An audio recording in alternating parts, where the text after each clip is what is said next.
नमस्कार दोस्तों, एक बार फिर से आपका ज्ञान सागर में स्वागत है। इस वीडियो में हम लोग एसकेएमयू सेमेस्टर 1 सेशन 2025 से 29 वालों का एसोसिएट कोर पेपर इकोनॉमिक्स का हम लोग यहाँ पर कंप्लीट क्वेश्चन आंसर देखने वाले हैं।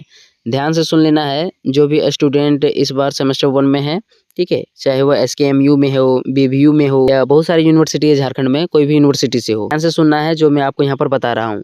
देखिए, जो भी स्टूडेंट सेशन 2025 से 29 वाले हैं, आप लोगों को एक पेपर एसोसिएट कोर पेपर पढ़ना है। पहले इस पेपर का नाम होता था माइनर पेपर, एमएन बोला जाता था, लेकिन अब इसको हटा करके क्या बोला जा रहा है, एसोसिएट कोर पेपर। तो जो भी स्टूडेंट सेमेस्टर 1 में एसोसिएट कोर पेपर रखे हैं, एसोसिएट कोर पेपर में इकोनॉमिक्स है, हम लोग यहाँ पर कंप्लीट क्वेश्चन आंसर देखेंगे। जो यह सिलेबस है सेमेस्टर 1 और 2 दोनों के लिए है। मतलब यदि आप लोग सेमेस्टर 1 में इकोनॉमिक्स रखते हैं तो भी आप लोगों को यही पढ़ना है जो मैं आपको यहाँ पर बताऊँगा, और यदि आप लोग सेमेस्टर 2 में इकोनॉमिक्स रखते हैं एसोसिएट में तो भी आपका सिलेबस सेम रहेगा, ठीक है।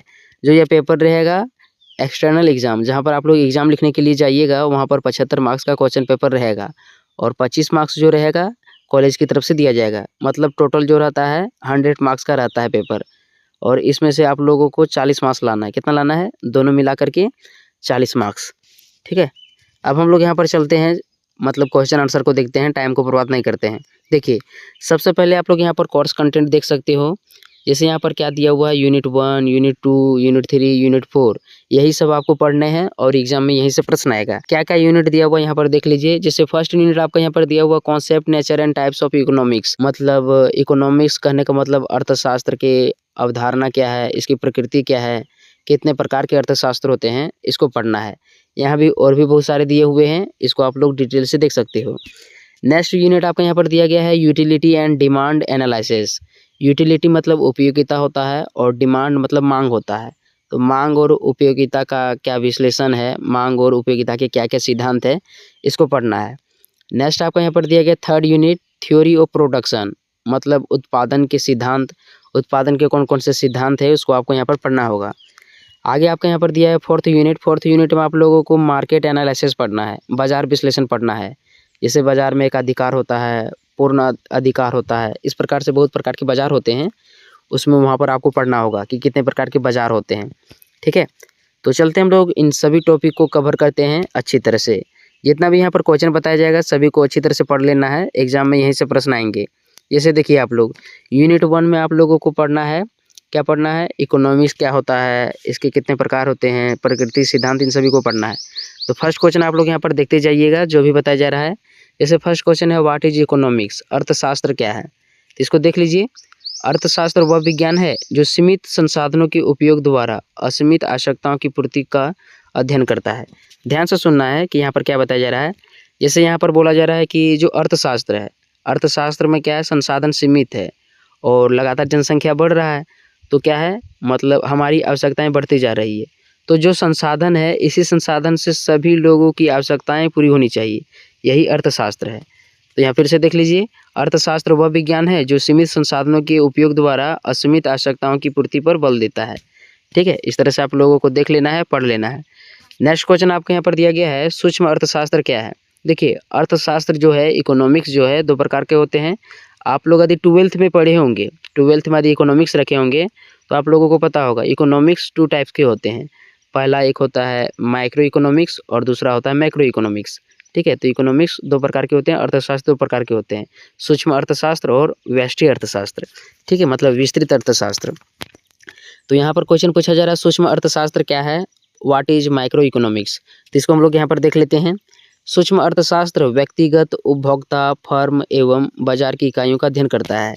मतलब जो सूक्ष्म अर्थशास्त्र होता है, छोटी इकाई का अध्ययन करता है, जिसे व्यक्ति स्तर पर हमारे कितना हम लोग पैसा कमाते हैं, कहाँ खर्च करते हैं, हम लोग क्या खरीदते हैं, ठीक है, बाजार क्या है, इन सभी का अध्ययन होता है, ठीक है। तो सूक्ष्म अर्थशास्त्र को आप लोग समझ गए होंगे। अगला देखिए आप लोग, नेक्स्ट आपका यहाँ पर दिया गया है व्यापक अर्थशास्त्र। मतलब मैक्रो इकोनॉमिक्स क्या होता है, व्यष्टि अर्थशास्त्र क्या होता है, यहाँ पर बताना है आपको। तो यहाँ पर बताया जा रहा है व्यापक अर्थशास्त्र संपूर्ण अर्थव्यवस्था जैसे राष्ट्रीय आय, रोजगार आदि का अध्ययन करता है। जो व्यापक अर्थशास्त्र होता है पूरे व्यापक स्तर पर अध्ययन होता है। जैसे राष्ट्र कहने का मतलब है पूरे देश का अध्ययन होता है।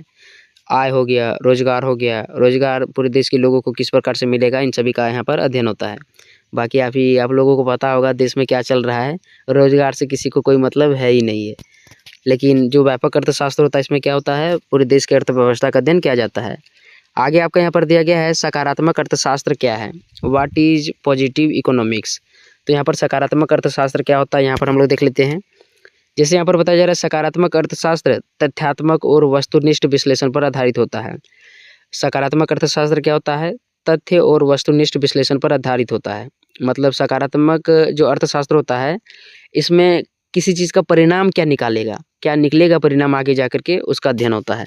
नेक्स्ट देखिए, नेक्स्ट आपका यहाँ पर बताया जा रहा है मानक अर्थशास्त्र क्या है, व्हाट इज नॉर्मेटिव इकोनॉमिक्स। तो यहाँ पर हम लोग देख लेते हैं मानक अर्थशास्त्र में क्या होना चाहिए, इस पर मूल्य निर्णय किया जाता है। मानक अर्थशास्त्र में क्या होता है, क्या निकलेगा, ठीक है, क्या परिणाम निकलेगा और क्या करना चाहिए।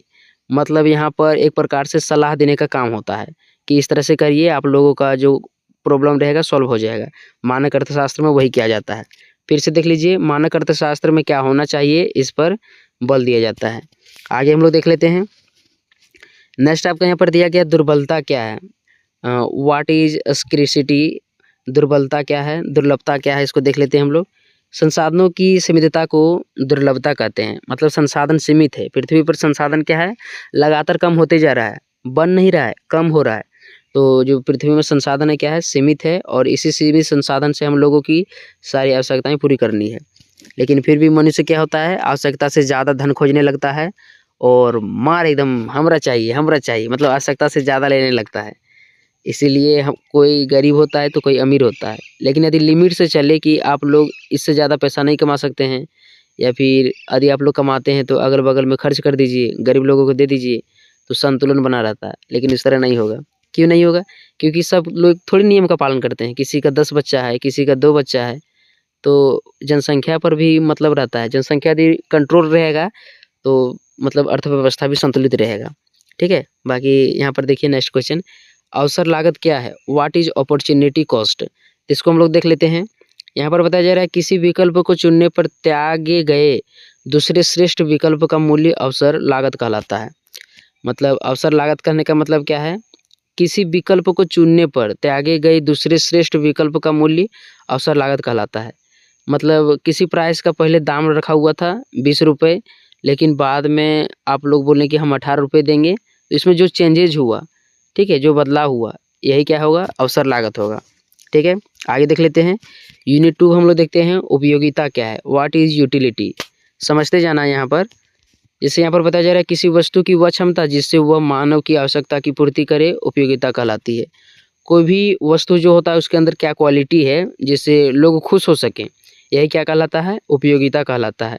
जो भी हम लोग वस्तु खरीदते हैं, मतलब हम लोगों को संतुष्टि तो मिलता है कि हाँ हम लोग बढ़िया क्वालिटी की वस्तु खरीद लिए हैं।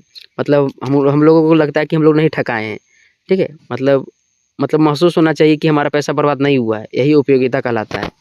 नेक्स्ट देखिए आप लोग, यहाँ पर आगे आपके यहाँ पर दिया गया है सीमांत उपयोगिता क्या है। समझते जाना है अच्छी तरह से, मैं यहाँ पर आपको सारा बताते जाऊँगा। व्हाट इज मार्जिनल यूटिलिटी, अतिरिक्त इकाई के उपभोग से प्राप्त अतिरिक्त संतुष्टि सीमांत उपयोगिता कहलाती है। तो इसको जो भी यहाँ पर लिखा हुआ है मार्जिनल यूटिलिटी क्या होता है, एक बार अपने से सर्च करना है, अच्छी तरह से पढ़ना है, तब ज़्यादा समझ में आएगा। फिर भी हम लोग समझते हैं यहाँ पर अतिरिक्त इकाई के उपभोग से प्राप्त अतिरिक्त संतुष्टि सीमांत उपयोगिता कहलाती है। मतलब जो भी उपभोग होता है हमारा, उपभोग करने का मतलब है क्या, जो हम लोग खरीदते हैं और उससे हम लोगों को जो संतुष्टि मिलता है, ये क्या कहलाता है, सीमांत उपयोगिता कहलाता है। आगे हमारा यहाँ पर दिया गया है घटती सीमांत उपयोगिता का नियम क्या है, what is the law of diminishing marginal utility. तो घटती सीमांत उपयोगिता का नियम क्या है, इसको देख लीजिए। किसी वस्तु की अधिक इकाइयों के उपभोग से सीमांत उपयोगिता क्रमशः घटती है, यही घटती सीमांत उपयोगिता का नियम कहलाता है। बाकी अपने से पढ़ना, जिसका इकोनॉमिक्स है एक बार अच्छी तरह से पढ़ लेना है, सर्च करके पढ़ना है, वीडियो दूसरा भी देख लेना है। क्योंकि देखिए कोई भी जो टीचर होता है ना, सारा सब्जेक्ट नहीं पढ़ा सकता है। बाकी आप लोग समझ रहे होंगे, मैं यहाँ पर बताने का ट्राई कर रहा हूँ, अच्छी तरह से समझ जाएंगे आप लोग। देखिए नेक्स्ट क्वेश्चन आपका यहाँ पर दिया जा रहा है मांग क्या है, व्हाट इज डिमांड। इसको देख लेते हैं हम लोग। यहाँ पर बताया जा रहा है किसी वस्तु को एक निश्चित मूल्य पर खरीदने की इच्छा और क्षमता को मांग कहते हैं। कोई भी वस्तु हम लोग खरीद रहे हैं तो उसका एक निश्चित मूल्य होना चाहिए। ज़्यादा प्राइस रहता है तो क्या करते हैं हम लोग, बोलते हैं कि इसको कम करिए, इसको कम करिए, तब हम लोग खरीदेंगे। तो एक निश्चित मूल्य पर खरीदने की जो इच्छा और क्षमता होती है यही मांग कहलाती है। कोई भी वस्तु को हम लोग कितने दाम पर खरीद सकते हैं, यही मतलब हमारे अंदर कितना क्षमता है, यही मांग कहलाती है। नेक्स्ट आपका यहाँ पर दिया गया मांग का नियम क्या है, what is the law of demand. इसको हम लोग यहाँ पर देख लेते हैं। यहाँ पर बताया जा रहा है मूल्य बढ़ने पर मांग घटती है और मूल्य घटने पर मांग बढ़ती है। वस्तु का प्राइस कम रहेगा तो ज़्यादा हम लोग खरीदेंगे। चलो जल्दी जल्दी लो, ख़त्म हो जाएगा, जल्दी ख़त्म हो जाएगा, सस्ता 10 रुपये टमाटर, 10 रुपये टमाटर। लेकिन वही यदि 60 रुपये टमाटर रहे तो कितना खरीदिएगा, 1 का किलो, खूब से खूब 1 का किलो, 2 किलो, उससे ज़्यादा नहीं। तो वही होता है, मांग घटने पर क्या होगा, वस्तु ज़्यादा खरीदा जाएगा और यदि मांग बढ़ता है तो वस्तु कम खरीदा जाएगा। ठीक है। नेक्स्ट आपका यहाँ पर दिया गया है मांग की लॉज क्या है, what is elasticity of demand. मांग की लॉज क्या है, इसको हम लोग देख लेते हैं। नेक्स्ट यहाँ पर यहाँ है मूल्य परिवर्तन के प्रति मांग में होने वाले परिवर्तन की मात्रा को मांग लॉज कहते हैं। फिर से आप लोग यहाँ पर देखो मांग की लॉज क्या है, what is elasticity of demand क्या है, इसको हम लोग देख लेते हैं। मूल्य परिवर्तन के प्रति मांग में होने वाला परिवर्तन की मात्रा को क्या कहते हैं, मांग लॉज कहते हैं। मूल्य में यदि मूल्य के प्रति कोई परिवर्तन हो रहा है, कितना पहले उसका प्राइस था कुछ कम हो रहा है, ठीक है, तो उसमें मांग मतलब यदि प्राइस में कुछ लेन देन में कुछ कमी हुआ, इससे क्या होता है, मांग में भी बढ़ोतरी होता है, कमी होता है, यही क्या कहलाता है, मांग की लॉज कहलाता है। ठीक है। नेक्स्ट देखते हैं हम लोग थर्ड यूनिट। थर्ड यूनिट में आपको यहाँ पर दिया गया उत्पादन फलन क्या है, व्हाट इज प्रोडक्शन फंक्शन। तो इसको हम लोग यहाँ पर देख लेते हैं।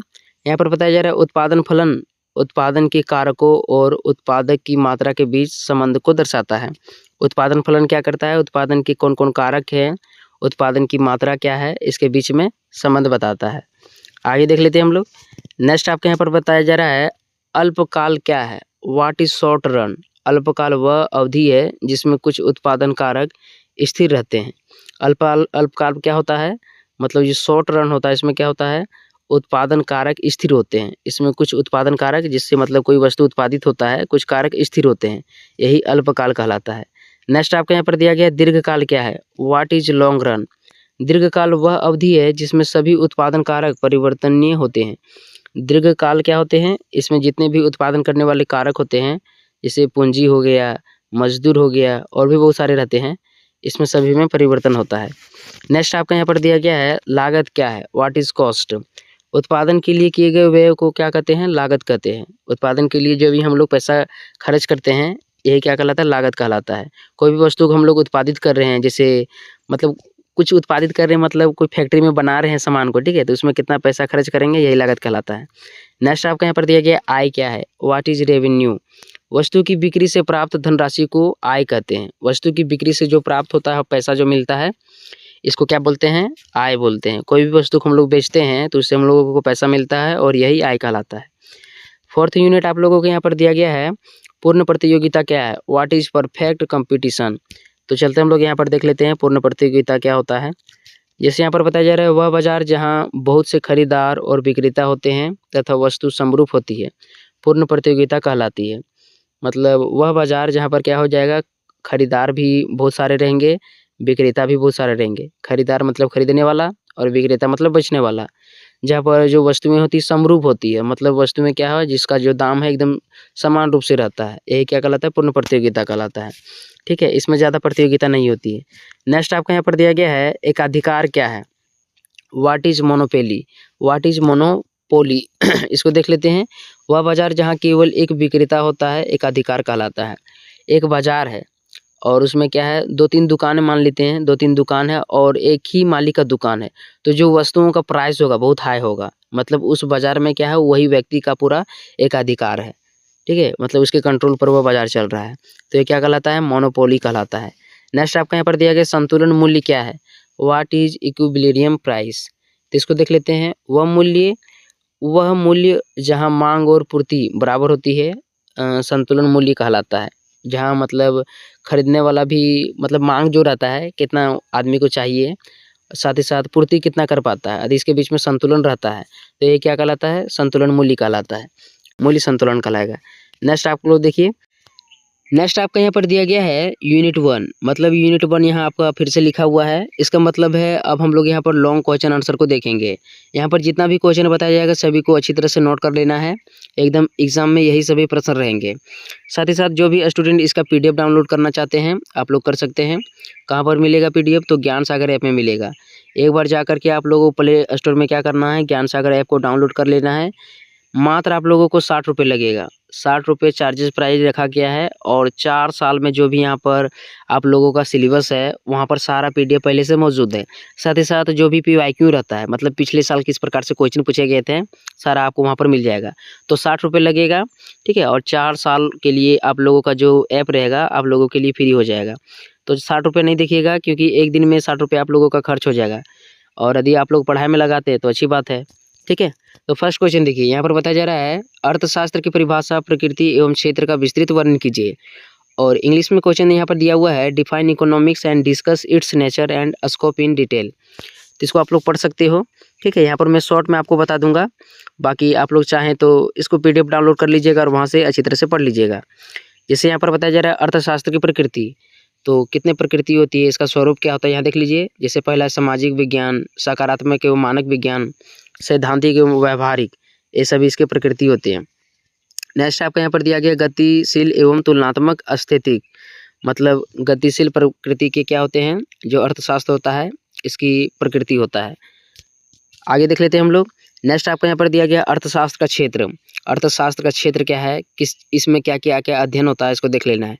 जैसे सूक्ष्म अर्थशास्त्र, अर्थशास्त्र में सूक्ष्म अर्थशास्त्र का अध्ययन होता है। व्यापक अर्थशास्त्र का अध्ययन होता है। वितरण, उत्पादन और उपभोग, इन सभी का अध्ययन इसमें किया जाता है, ठीक है। तो देख लेना है, यहाँ पर शॉर्ट में मैं बता दे रहा हूँ। बाकी एक वीडियो अभी मैं एक यहाँ पर ऐड कर दूंगा जिसमें यहाँ पर और भी कुछ प्रश्न आपका यहाँ पर दिया हुआ रहेगा, ठीक है। नेक्स्ट क्वेश्चन आपके यहाँ पर दिया गया है सूक्ष्म अर्थशास्त्र और व्यापक अर्थशास्त्र में अंतर स्पष्ट कीजिए। सूक्ष्म अर्थशास्त्र क्या होता है, व्यापक अर्थशास्त्र क्या होता है, इसको बताना है। Differentiate between microeconomics and macroeconomics, ठीक है, इसको देख लेना है। आगे देख लेते हैं हम लोग, इसको अच्छी तरह से पढ़ लेना है। यहाँ पर मैं बता नहीं रहा हूँ, क्वेश्चन बता दे रहा हूँ केवल।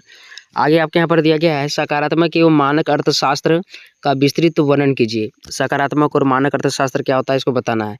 Explain positive and normative economics in detail. मैंने बताया था कि जो सकारात्मक इकोनॉमिक्स होता है इसमें क्या होता है, कोई क्या चीज़ का परिणाम निकलेगा, ठीक है, उसको केवल इसमें देखा जाता है। और मानक अर्थशास्त्र में उसका हल किया जाता है कि किसी भी समस्या को कैसे हल किया जाएगा, क्या सॉल्यूशन होगा, इसको इसमें देखा जाता है, ठीक है। तो इसको देख लेना है। और सबसे महत्वपूर्ण बात है PDF तो डाउनलोड करना ही पड़ेगा, अच्छी तरह से पढ़ना है तो। नेक्स्ट आपका यहाँ पर दिया गया है केंद्रीय आर्थिक समस्याओं का वर्णन कीजिए। केंद्रीय आर्थिक समस्याओं का क्या क्या समस्याएं होती है, जैसे दुर्लभता क्या है, ठीक है, और विकल्प क्या है, यहाँ पर आपको बताना होगा। इंग्लिश में क्वेश्चन दिया हुआ है explain the central economics problems, जैसे यहाँ पर है स्कैरसिटी एंड चॉइस, इसको बताना है, ठीक है। तो देख लेना है अच्छी तरह से। बोलिएगा कि केवल क्वेश्चन बता देते हैं, क्वेश्चन ही, मतलब जो तेज स्टूडेंट रहते हैं या पढ़ने वाले स्टूडेंट रहते हैं केवल क्वेश्चन चाहिए, आंसर किसी का नहीं देखता है, इतना हमको पता है, ठीक है। तो नेक्स्ट आपका यहाँ पर दिया गया है उपयोगिता क्या है, सीमांत उपयोगिता तथा घटती सीमांत उपयोगिता के नियम का विस्तार से वर्णन कीजिए। उपयोगिता क्या होता है, यूटिलिटी क्या होता है, explain margin utility and law of diminishing marginal utility in detail. तो इसको आपको यहाँ पर बताना होगा, ठीक है।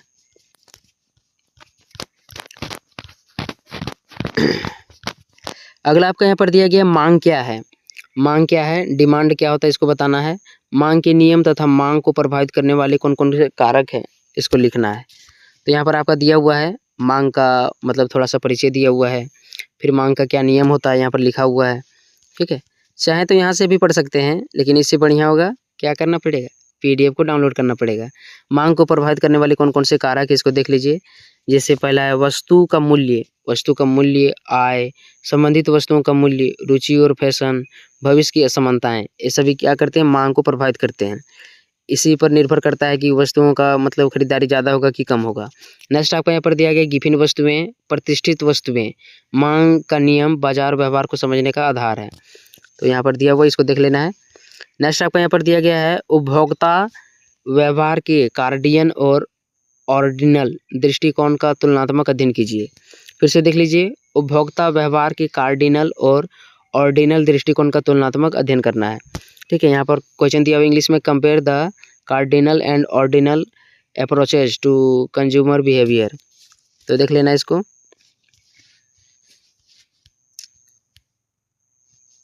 अगला क्वेश्चन आपका यहाँ पर दिया गया है, मांग की लोच क्या है, मूल्य लोच का विस्तार से वर्णन कीजिए। What is elasticity of demand, explain price elasticity of demand in detail. मांग की लोच क्या है, मूल्य लोच का विस्तार से वर्णन करना है। नेक्स्ट आपका यहाँ पर दिया गया थर्ड यूनिट में आप लोगों को पढ़ना उत्पादन फलन क्या है, अल्पकाल और दीर्घकाल में उत्पादन के नियमों का विस्तार से वर्णन करना है। उत्पादन फलन क्या होता है, अल्पकाल और दीर्घकाल में उत्पादन के नियम क्या है, इसको बताना है। ठीक है,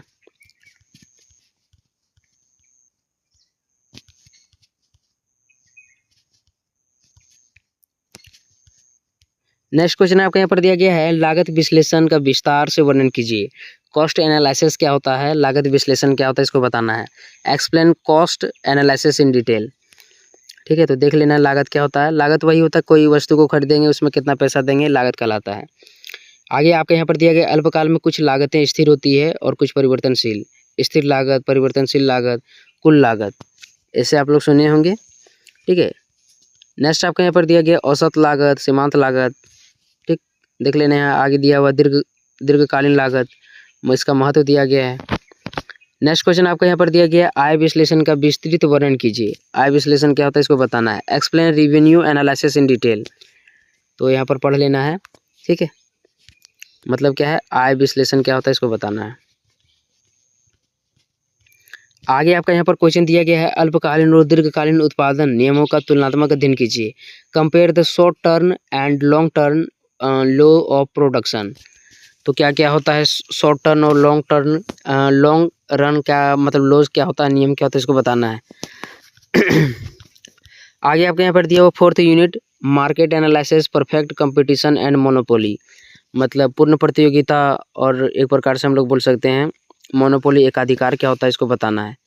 जैसे यहाँ पर बताया गया है, पूर्ण प्रतियोगिता क्या है, इसकी विशेषताओं, मूल्य और उत्पादन निर्धारण की प्रक्रिया का वर्णन कीजिए। तो इम्पोर्टेंट क्वेश्चन है, सारा पढ़ लेना, आपको कुछ भी नहीं छोड़ना है। ठीक है, नेक्स्ट क्वेश्चन आपका यहाँ पर दिया गया है, एकाधिकार क्या है, मोनोपोली क्या है, इसकी विशेषताओं एवं मूल्य एवं उत्पादन निर्धारण की प्रक्रिया का वर्णन कीजिए। ठीक है, अगला क्वेश्चन आपका यहाँ पर बनेगा, पूर्ण प्रतियोगिता एवं एकाधिकार में अंतर स्पष्ट कीजिए। पूर्ण प्रतियोगिता और एकाधिकार में क्या अंतर है, इसको बताना है। ठीक है, तो यही हमारा क्या था, लास्ट प्रश्न था। एक और प्रश्न यहाँ पर दिया गया आपका, पूर्ण प्रतियोगिता में अल्पकालीन एवं दीर्घकालीन संतुलन का वर्णन कीजिए। मात्र आपको 10 से 15 क्वेश्चन पढ़ने हैं, अच्छी तरह से इसको पढ़ लेना है। यही सभी प्रश्न आपके एग्जाम में आएंगे। ठीक है, यहाँ पर मैं आपका एक और वीडियो एड कर दे रहा हूँ, यहाँ से भी आपको कुछ समझ में आ जाएगा। देखिए यहाँ पर एक नंबर वाले प्रश्न को हम लोग देख लेते हैं। यहाँ पर सबसे पहले पहला क्वेश्चन हमारा दिया हुआ है, व्हाट इज माइक्रो इकोनॉमिक्स, सूक्ष्म अर्थशास्त्र क्या है। तो इसको देखते जाइएगा और एक बार सुन लीजिएगा। बाकी जिनका इकोनॉमिक्स है वो लोग तो अपने जानते होंगे। देखिए यहाँ पर लिखा हुआ है, सूक्ष्म अर्थशास्त्र की वह शाखा है जो उपभोक्ताओं, उत्पादकों और फर्मों के व्यक्तिगत व्यवहार का अध्ययन करती है। सूक्ष्म अर्थशास्त्र क्या है, अर्थशास्त्र की वह शाखा है जो उपभोक्ता, उत्पादकों और फर्मों की क्या करती है, व्यक्तिगत व्यवहार का अध्ययन करती है। ठीक है, तो पहला क्वेश्चन था। सेकंड क्वेश्चन देखिए, अगला क्वेश्चन यहाँ पर दिया हुआ, what are the central problems of an economy, अर्थशास्त्र की केंद्रीय समस्या क्या है। तो इसका आंसर क्या हो जाएगा, उत्पादन क्या करना है, मतलब क्या उत्पादन है, कैसे उत्पादन करना है और किसके लिए उत्पादन करना है। ये 3 केंद्रीय समस्याएं हैं। यानी कि जो अर्थशास्त्र है इसकी 3 केंद्रीय समस्याएं होती है। पहला, क्या उत्पादन करें, कैसे उत्पादन करें और किसके लिए उत्पादन करें। ठीक है, तो इसको ध्यान रखिएगा। आगे देखते हैं हम लोग। थर्ड नंबर का क्वेश्चन यहाँ पर दिया हुआ, what is the law of demand, मतलब मांग का नियम क्या है। तो 12th में यदि पढ़े हैं तो इसके बारे में आप लोग अच्छी तरह से जानते होंगे, मांग का नियम क्या होता है। देखिए यहाँ पर, अन्य परिस्थितियाँ समान रहने पर वस्तु की कीमत घटने पर मांग बढ़ती है और कीमत बढ़ने पर मांग घटती है। बढ़िया से समझिएगा इसको आप लोग। अन्य परिस्थितियाँ समान रहने पर वस्तु की कीमत घटने पर मांग बढ़ती है। कोई भी वस्तु सस्ता मिलेगा तो इसका मांग ज़्यादा ही रहेगा। ठीक है, ज़्यादा से ज़्यादा लेगा। और यदि वस्तु महंगा हो गया तो क्या होगा, इसको कम लेगा। तो वही यहाँ पर बताया जा रहा है कि यदि वस्तु सस्ता हो तो इसकी मांग अधिक होती है और यदि दाम बढ़ जाता है तो मांग कम हो जाती है। नेक्स्ट देखिए अगला यहाँ पर दिया हुआ है डिफाइन इलास्टिसिटी ऑफ डिमांड, मांग की लोच को परिभाषित कीजिए। मांग की लोच क्या होती है? तो यहाँ पर लिखा हुआ कीमत में परिवर्तन के प्रति मांग की संवेदनशीलता को मांग की लोच कहा जाता है। कीमत में परिवर्तन के प्रति मांग की संवेदनशीलता को मांग की लोच कहा जाता है। नेक्स्ट देखिए अगला क्वेश्चन यहाँ दिया हुआ व्हाट इज यूटिलिटी, उपादेयता क्या है? यूटिलिटी क्या होता है यहाँ देखिए आप लोग, यहाँ लिखा हुआ किसी वस्तु के व्यक्ति को प्राप्त संतोष या तृप्ति की भावना को उपादेयता कहते हैं। किसी वस्तु से व्यक्ति को प्राप्त संतोष या तृप्ति की भावना को क्या कहते हैं? उपादेयता कहते हैं। मतलब कोई व्यक्ति जो है, ठीक है, कोई व्यक्ति क्या कर रहा है, कोई वस्तु को ले रहा है तो उससे उसको कितना संतुष्टि मिल रहा है, कितना वो संतोष है, इसी को क्या कहते हैं? उपादेयता कहते हैं। नेक्स्ट देखिए 6 नंबर का क्वेश्चन यहाँ पर दिया हुआ है व्हाट इज प्रोडक्शन फंक्शन, उत्पादन फलन क्या है? उत्पादन फलन क्या है? तो यहाँ पर लिखा हुआ है उत्पादन फलन उत्पादन में प्रयुक्त इनपुट और प्राप्त आउटपुट के बीच संबंध दर्शाता है। उत्पादन फलन क्या है? प्रयुक्त इनपुट और प्राप्त आउटपुट के बीच संबंध दर्शाता है। बाकी आप लोग देख लीजिएगा एक बार उत्पादन फलन क्या होता है। नेक्स्ट देखिए 7 नंबर का क्वेश्चन है व्हाट इज इक्विवेलेंट, सम उत्पादन क्या है? इक्विवेलेंट क्या होता है? देखिए यहाँ पर लिखा हुआ है वे वक्र जो समान मात्रा के उत्पादन के लिए विभिन्न इनपुट संयोजनों को दर्शाते हैं सम उत्पादन कहलाते हैं। कहीं कहीं गलती भी हो जाएगा, ध्यान रखिएगा थोड़ा सा, क्योंकि इकोनॉमिक्स का मतलब पहले बता दिए हैं, स्टूडेंट तो मैं रहा नहीं हूँ। तो क्या है सम उत्पादन वक्र क्या है? तो वे वक्र जो समान मात्रा के उत्पादन के लिए विभिन्न इनपुट संयोजनों को दर्शाते हैं सम उत्पादन वक्र कहलाते हैं। नेक्स्ट देखिए 8 नंबर का क्वेश्चन यहाँ पर दिया हुआ है व्हाट इज परफेक्ट कंपटीशन, पूर्ण प्रतियोगिता क्या है? यहाँ लिखा हुआ है जहाँ बहुत से विक्रेता और क्रेता हों और सभी को समान जानकारी हो वहाँ बाजार को पूर्ण प्रतियोगिता कहा जाता है। मतलब क्या है, एक बाज़ार है जहाँ पर बहुत सारे क्रेता है, खरीदने वाले हैं, विक्रेता है, बेचने वाले हैं और सभी को बाज़ार की अच्छी तरह से जानकारी है, इसी को क्या कहा जाता है? पूर्ण प्रतियोगिता कहा जाता है। नेक्स्ट देखिए 9 नंबर का क्वेश्चन है व्हाट इज मोनोपोली, एकाधिकार क्या है? तो इसको अपने से आप लोग लिख सकते हैं एकाधिकार क्या है? कोई भी चीज़ जो बेच रहे हैं मार्केट में उस पर आपका अपना अधिकार होना चाहिए। आप जब चाहें तब अपने मांग के हिसाब से पैसा बढ़ा सकते हैं और घटा भी सकते हैं, ठीक है। तो यहाँ पर क्या हो जाएगा एकाधिकार, जब किसी वस्तु या सेवा का केवल एक उत्पादक या विक्रेता होता है उसे एकाधिकार कहा जाता है। बेचने वाला केवल एक रहेगा, खरीदने वाला बहुत रहेगा। नेक्स्ट देखिए पर दिया हुआ है व्हाट इज कंज्यूमर सरप्लस, उपभोक्ता अधिशेष क्या है? तो समझते हैं हम लोग उपभोक्ता अधिशेष क्या होता है। उपभोक्ता अधिशेष वह अंतर है जो उपभोक्ता भुगतान करने को तैयार मूल्य और वास्तव में भुगतान किए गए मूल्य के बीच होता है। तो फिर से हम लोग समझने का ट्राई करते हैं। उपभोक्ता अधिशेष वह अंतर है जो उपभोक्ता भुगतान करने को तैयार मूल्य और वास्तव में भुगतान किए गए मूल्य के बीच होता है। मतलब कोई व्यक्ति क्या है, वस्तु को खरीद रहा है, ठीक है, तो जितना वो पैसा देना चाहता है और जिसका पहले से प्राइस था उसके बीच में जो अंतर है इसी को क्या कहा जाता है? उपभोक्ता अधिशेष कहा जाता है। मैंने पहले से प्राइस कुछ ज़्यादा था और जो उपभोक्ता है थोड़ा कम देना चाहता है, ठीक है, तो इसके बीच में जो अंतर आया इसी को क्या कहा जाता है? उपभोक्ता अधिशेष कहा जाता है। तो 10 था ऑब्जेक्टिव क्वेश्चन। अब हम लोग सीधे लॉन्ग क्वेश्चन को देखते हैं। तो देखिए लॉन्ग क्वेश्चन यहाँ पहले हम लोग क्वेश्चन पढ़ लेते हैं, क्योंकि एकदम पक्का बता रहे हैं यही सभी क्वेश्चन आपके एग्जाम में रहेंगे। तो फर्स्ट क्वेश्चन हमारा क्या है? अर्थशास्त्र की परिभाषा दीजिए, इसके विशेष क्षेत्र कौन है, ठीक है, उसको बताना है। तो देखिए हम लोग अर्थशास्त्र की परिभाषा को देखते हैं, इसके क्या क्या विशेष क्षेत्र है, क्षेत्र क्या है इसको समझते हैं। तो पहला पॉइंट हमारा क्या है? अर्थशास्त्र वह विज्ञान है जो क्या करता है? सीमित साधनों से असीमित मानव इच्छाओं की पूर्ति का अध्ययन करता है। यहाँ पर लिखा हुआ है अर्थशास्त्र क्या है, सबसे पहले आपको इसके बारे में परिचय लिख देना है। अर्थशास्त्र वह विज्ञान है जो सीमित साधनों से असीमित मानव इच्छाओं की पूर्ति करता है। मतलब कम संसाधन है लेकिन इसे क्या करेगा? बहुत सारे व्यक्तियों की इच्छाओं को पूरा करेगा, ठीक है। यही हो गया अर्थशास्त्र की परिभाषा। इसके बाद परिभाषाएं 2 विद्वानों के अनुसार दे देना आपको कि 2 विद्वानों के अनुसार अर्थशास्त्र की क्या परिभाषा है। देखिए यहाँ पर पहला एडम स्मिथ, जिसे अर्थशास्त्र का जनक भी कहा जाता है, आप लोग को पता होगा। तो अर्थशास्त्र धन का विज्ञान है। एडम स्मिथ के अनुसार क्या है? अर्थशास्त्र धन का विज्ञान है। नेक्स्ट है मार्शल के अनुसार अर्थशास्त्र मानव जीवन के सामान्य व्यवसाय का अध्ययन है। मार्शल के अनुसार क्या है? अर्थशास्त्र मानव जीवन के सामान्य व्यवसाय का अध्ययन है। अब देखते हैं इसकी कौन कौन सी शाखाएं हैं। तो अर्थशास्त्र की मुख्यतः 2 शाखा आप लोगों को पता होगा, सूक्ष्म अर्थशास्त्र यानी माइक्रो इकोनॉमिक्स और दूसरा व्यापक अर्थशास्त्र यानी मैक्रो इकोनॉमिक्स। तो इसको देखिए माइक्रो इकोनॉमिक्स उपभोक्ता उत्पादक मूल्य निर्धारण और बाजार व्यवहार का अध्ययन है। और व्यापक अर्थशास्त्र क्या है? राष्ट्रीय आय, रोजगार, मुद्रास्फीति आदि का अध्ययन है। मतलब इसमें उपभोक्ता, उत्पादक, मूल्य निर्धारण, बाज़ार किस प्रकार से है, इन सभी का अध्ययन होता है। और इसमें राष्ट्रीय आय जो देश के लिए होता है, रोज़गार है और साथ ही साथ मुद्रास्फीति, ठीक है। मुद्रास्फीति मतलब क्या है, मुद्रा की मांग बढ़ रहा है कि घट रहा है, कैसे वैल्यू उसको पढ़ा जाता है, ठीक है। नेक्स्ट यहाँ देखिए क्षेत्र, अर्थशास्त्र का क्या क्षेत्र है, तो उत्पादन, इसमें उत्पादन का अध्ययन होता है, विनिमय का अध्ययन होता है, वितरण का अध्ययन होता है और उपभोग का अध्ययन होता है। इसके 4 क्षेत्र हो गया। उत्पादन क्या है, सीमित संसाधनों से उत्पादन, मतलब कम सीमित संसाधन जो रहेगा उससे अधिक से अधिक उत्पादन होगा। विनिमय, वस्तुओं और सेवाओं का आदान प्रदान, इसका अध्ययन होता है। वितरण, आय का विभाजन, मजदूरी, ब्याज, किराया, इन सभी को शामिल किया जाता है, इसमें लाभ भी आता है। अगला यहाँ पर है उपभोग, वस्तुओं की उपयोग द्वारा संतोष प्राप्ति, यानी मतलब जो कोई उपभोक्ता है उसको वस्तु ले रहा है तो कितना संतोषी प्राप्त हो रहा है, ठीक है, उसी को उपभोग कहा जाता है। और लास्ट में आपको क्या लिख देना है, निष्कर्ष लिख देना है। अर्थशास्त्र समाज के संसाधनों के कुशल उपयोग से मानव कल्याण को बढ़ाने का अध्ययन है। अर्थशास्त्र क्या है, अर्थशास्त्र समाज के जो भी संसाधन है उसके कुशल उपयोग से क्या करेगा, मानव के कल्याण को बढ़ाने का यह अध्ययन है, ठीक है। तो इस तरह से लास्ट में आपको लिख देना है। सेकंड क्वेश्चन यहाँ पर लिखा हुआ, मांग के नियम को चित्र सहित समझाएं। तो यहाँ पर तो चित्र तो नहीं दिया हुआ है, लेकिन आप लोग देख लीजिएगा इस क्वेश्चन को, मांग के क्या क्या नियम है और इसको चित्र सहित बताना है, ठीक है। Explain the law of demand with diagram. तो चलते हम लोग समझते हैं मांग के नियम को। देखिए यहाँ पर परिचय आपको लिखना है सबसे पहले। मांग का नियम उपभोक्ता के व्यवहार पर आधारित होता है, मतलब उपभोक्ता चाहेगा तो वह लेगा और नहीं चाहेगा तो नहीं लेगा। तो किस प्रकार से मांग है, किस प्रकार से दाम है, इस पर मांग रहता है वस्तुओं का। नेक्स्ट आपको परिभाषा देना है। अन्य परिस्थितियां समान रहने पर वस्तु की कीमत घटने पर मांग बढ़ती है और कीमत बढ़ने पर मांग घटती है। तो मैंने बता दिया कि वस्तु सस्ती रहेगा तो ज़्यादा से ज़्यादा व्यक्ति लेगा और महंगा रहेगा तो कम लेगा। अब मुख्य कारण देखते हैं हम लोग, मांग के कौन मुख्य कारण है, तो प्रतिस्थापन प्रभाव है, दूसरा आय प्रभाव, तीसरा घटती सीमांत उपयोगिता। देखिए जो अर्थशास्त्र रखे हैं, इकोनॉमिक्स रखे हैं, शुरू से पढ़ते आ रहे होंगे तो आप लोगों को इन सभी पॉइंटों के बारे में अच्छी तरह से समझ में आ रहा होगा, और नहीं आ रहा तो थोड़ा सा अपने से भी देखिएगा। चित्र देखिए, यहाँ पर चित्र आपको भी बनाना है।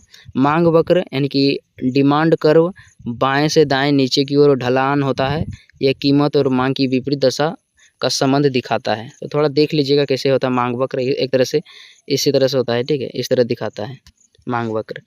अपवाद मतलब कौन कौन सी कमी है इसमें, तो गिफिन वस्तुएं, विलासिता की वस्तुएं, प्रतिष्ठा की वस्तुएं, इसको देख लेना है। और लास्ट में आपको निष्कर्ष दे देना है। क्या लिखना है निष्कर्ष में, मांग का नियम बाजार मूल्य निर्धारण की बुनियादी अवधारणा है। मतलब जो मांग रहेगा उसी के आधार पर बाजार का मूल्य निर्धारित होता है, जितना मांग रहेगा उतना मूल्य ज़्यादा होगा, ठीक है।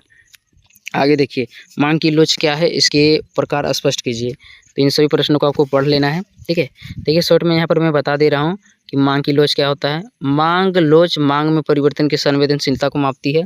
परिभाषा, कीमत में परिवर्तन होने पर मांग में जितना प्रतिशत परिवर्तन होता है उसे मांग की लोच कहते हैं। इसका सूत्र भी दिया हुआ है, इलेसिटी ऑफ डायमंड, ऊपर में लिखा हुआ है percentage change in quantity demand, और बटा में क्या है, प्रतिशत चेंज इन प्राइस।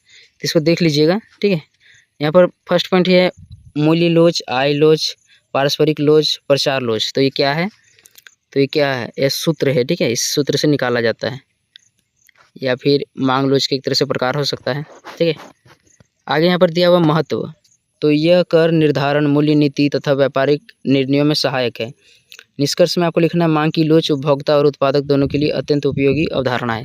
देखिए मैं आपको केवल क्वेश्चन बता दे रहा हूँ, बाकी आप लोग अपने से भी पढ़ लीजिएगा और इसका आपको PDF मिल जाएगा, ठीक है। कहाँ मिलेगा, ऐप में मिलेगा। देखिए यहाँ पर नेक्स्ट क्वेश्चन है, सीमांत उपयोगिता के हालात नियम समझाएं। इसको देख लेना आपको अपने से पढ़ के, ठीक है, क्योंकि मैं जंगल तरफ थोड़ा सा आया हूँ अभी, यहाँ पर थोड़ा एकदम भाई भाई लग रहा है, ठीक है, अकेले बता रहा हूँ। नेक्स्ट यहाँ पर है उदासीनता की वक्र विश्लेषण की व्याख्या कीजिए। उदासीनता वक्र के विश्लेषण का क्या करना है, व्याख्या करना है, ठीक है। यहाँ देखिए गुण है, उपभोक्ता संतुलन है, महत्व है और निष्कर्ष है। नेक्स्ट यहाँ पर दिया हुआ है परिवर्तनशील अनुपात का नियम स्पष्ट कीजिए। परिवर्तनशील अनुपात का नियम क्या है उसको आपको बताना है। पहले परिचय आपको लिखना है, फिर अर्थ दे देना है, फिर 3 अवस्थाएं कौन कौन सी है यहाँ बता देना है, कारण यहाँ पर है, महत्व है और निष्कर्ष है। नेक्स्ट देखिए अगला यहाँ पर दिया हुआ है लागत की अवधारणा और उसके प्रकार स्पष्ट कीजिए।